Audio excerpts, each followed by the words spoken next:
Okay, magandang hapon sa lahat. Napaka-chaotic ng hapon na ito. Merong malaking pangyayari sa Senado natin. Bago yan, paki-pindot ng like, share this video, and of course subscribe doon sa mga bagong dumaan dito sa Justin Talk News PH. So ano ba yung napaka controversial na pangyayari ngayon sa ating bansa, particularly sa Senado? Biglang nag-convene ang minority at diniklara na hindi na maging Senate President si Alan Peter Cayetano. Senator Alan Peter Cayetano, pinalitan na siya ni Senator Sherwin Gatchalian. So natupad yung nila, matagal na binabalak. At kung tanungin paano nangyari yun, kaya nga ako mismo nagugulat ako dahil nagkaroon ng roll call para ma-determine yung quorum kung ilang senador ang umattend. 12 lang talaga sila. So is that a majority na pwedeng mag-elect ng isang Senate President? Hindi, di ba? Di ba 24 sila? Ngayon,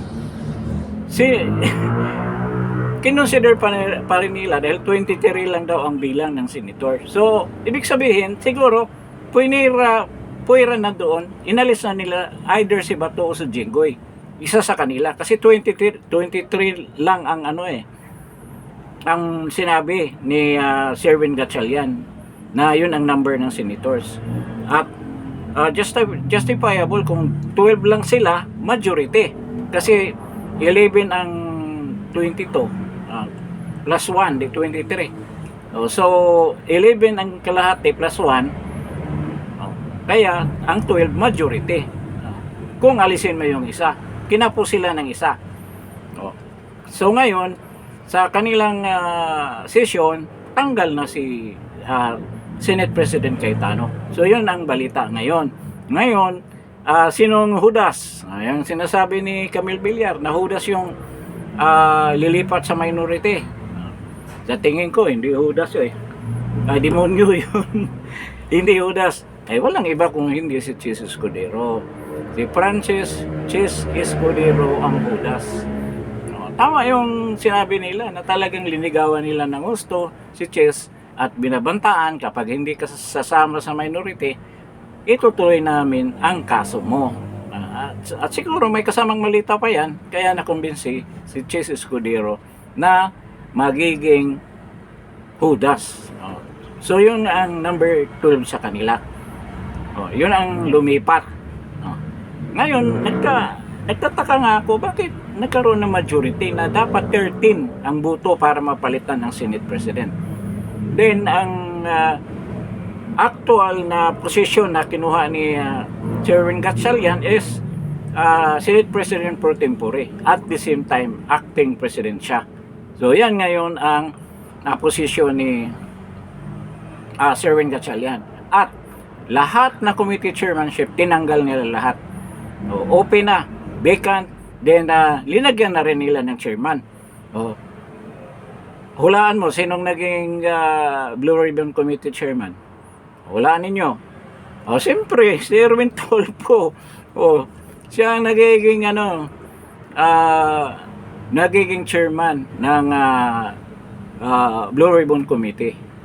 So I don't know kung magkaroon ba ng hearing pa bukas yung mga pinatawag na mga witnesses. So libre na si Tambaluslos, hindi na siya dadalo bukas dahil iba na yung acting president daw, Senate President si Sherwin Gatchalian na.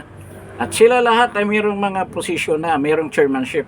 Tulad ni Mig Zubiri, siya ang sa ba yung posisyon ni Mig Zubiri? Nakalimutan ko. Si GBRC to, Foreign Affairs. Si Lacson,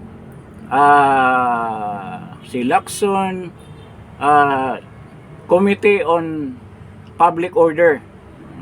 Si Tito Soto, Committee on National Defense. Yung mga committee nila. Si Rapi Tulfo, Public Services. si Risa Ontiveros parang sa education. Then si Bam Aquino yata ang education. Ay, hindi ko maalala yung kay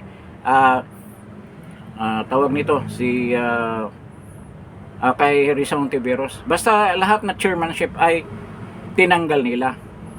At meron ng mga bagong chairman. So yan ngayon ang malaking pangyayari.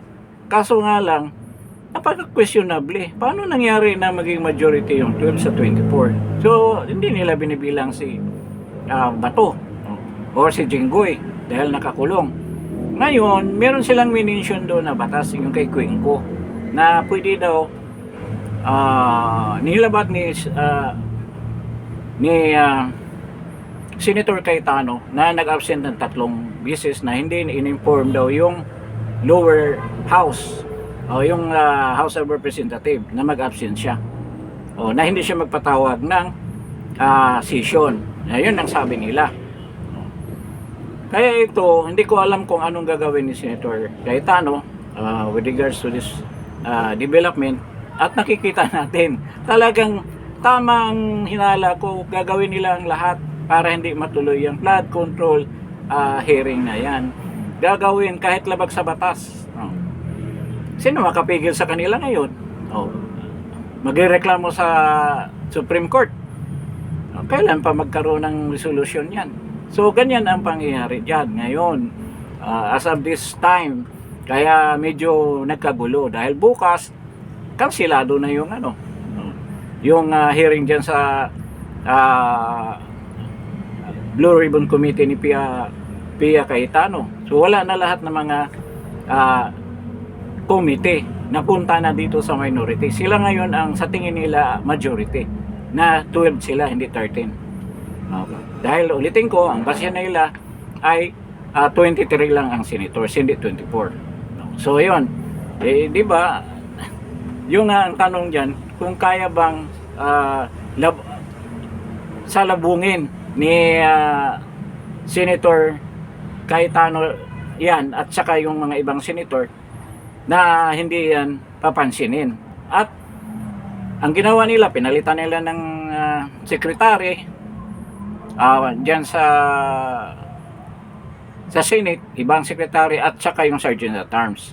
Pinalitan din nila yan. At pagkatapos mag-remark ni Sergeant Gatchalian, in-adjourn nila si Niji. So ibig sabihin bakasyon. So hindi ka na makapag-conduct ng session. Kaya in-adjourn nila kaagad. Nagpalakpakan pa, nagsisigawan pa sila dahil panalo sila sa tingin nila. So nakikita natin ngayon kung anong ginawa ng pamahalaan ito para hindi talaga mabulgar yung mga mastermind sa flood control. Yun lang talaga ang kinatatakutan nila. At ayaw nila yan mabulgar, ayaw nila mapangalanan ang mga taong involved na yan. So tuwang-tuwa yung mga congressman na involved dyan. At meron silang proposal din doon sa rules regarding sa impeachment. I don't know kung ano yun, anong rules yun. So ang presiding officer parang mag-ano yata sila ng ibang presiding officer. Mag-i-elect sila ng other presiding officer. So hindi na kailangan si Sergeant Gatchalian dahil hindi naman siya abogado Hindi niya kaya i-manage o dalhin ang pagiging presiding officer sa impeachment case. So malamang mag-i-elect sila diyan sa grupo nila. Malamang si babalik at Jesus Escudero yan. So isa siya sa mga i-consider diyan. At ngayon na nasa kabilang bakod na siya, alalahanin natin na siya ay waiter ni Lisa Marcos Aranita Marcos. Siya ay waiter ni Lam. Kaya talagang napakagulo ng bayan natin. So magkaroon niya ng kontrobersya, kaguluhan dyan sa loob ng Senado. Hindi yan basta-basta na lang papayag sina Senator Cayetano at ang mga majority senators na minority na rin ngayon na ganyan ang gagawin nila pagpatalsik. Kasi wala nga, hindi ka sila majority. May quorum daw, 23 daw ang senators na dapat bilangin. So 12 ang majority. O bagong majority yan. So bindalo talaga ang ginawa ng mga bataan ni BBM. So BBM 12 bangag senators na sila ngayon. So yun ang bagong balita ngayon. Marami pang siguradong magkaroon ng opinion with regards to that. Wala pang statement si Senator Cayetano. So abangan natin ang mga pangyayaring ito. So maraming salamat. This is Justin Talk News PH. Bali advance information lang ito para doon sa mga naghahantay ng balita. Maraming salamat sa inyong lahat. Good afternoon. But before leaving this channel, paki-press ng like and then try to share this video and subscribe. Maraming salamat po at hindi good afternoon. Ano lang, ganyan talaga. Wala tayong magagawa. Tayong mga mamamayan, magantay lang tayo. Kung anong mangyari diyan, talagang binaluktot na nilang batas. Alam ko talaga na sa tingin ko hindi yan titigil hanggat hindi makahanap ng lusot yan. So yan ang lusot ngayon. Pinilit talaga nila na matanggal si Senator Cayetano at mapalitan lahat na committee chairmanship. So yan na ngayon ang present na pangyayari sa ating bansa. Salamat po.